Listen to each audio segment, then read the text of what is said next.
Hi guys! For today's video ay samahan niyo akong mamili tayo ng mga sapatos. Dito para sa barangay namin guys, merong sapatos na nagsisale. Sa halagang 900 pesos, meron ka ng 3 pares ng sapatos. O diba? Mura lang. Meron ding 1,995 for 2 pairs na yun. O diba? Nakamura ka na. Sa panahon ngayon guys, hindi na kailangan mamahalin ang bilhin mo. Dapat madiskarte ka sa panahon ngayon. Kasi ang mahal na ng mga bilihin guys. Lalo na ang bigas na pangunahing pangangailangan natin, sobrang taas ng presyo. Kaya kung hindi ka marunong magtipid, magugutom ka talaga. Sa panahon ngayon, dapat talaga madiskarte ka, marunong ka talaga sa buhay. Kasi ang mahal na mga bilihin, kulang pa ang sahod. Kaya saludo ako sa mga nanay na madiskarte at marunong magtipid. Mga nanay na kayang budgetin ang pera para lang di magutom ang pamilya. Kasi kung ang luho mo, ang priority mo ngayon, nako, baka kinabukasan wala ka nang makain, magugutom ka na kasama pa ang iyong mga pamilya. Kaya ako guys, kontento na ako sa mga mumurahing sapatos. Tatagal din naman to, basta hindi lang palaging mabasa sa tubig. Kasi aanhin ko naman yung mamahaling sapatos sa halagang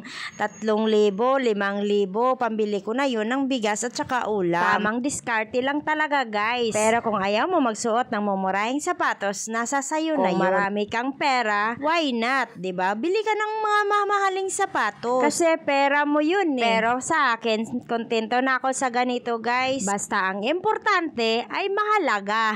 Pero sa totoo lang guys, kailangan talaga nating magtipid sa panahon ngayon. Kasi sobrang mahal na talaga ng bilihin. Kailangan nating mag-budget. Hanggang dito na lang guys. See you on my next vlog. Thank you for watching. Bye-bye!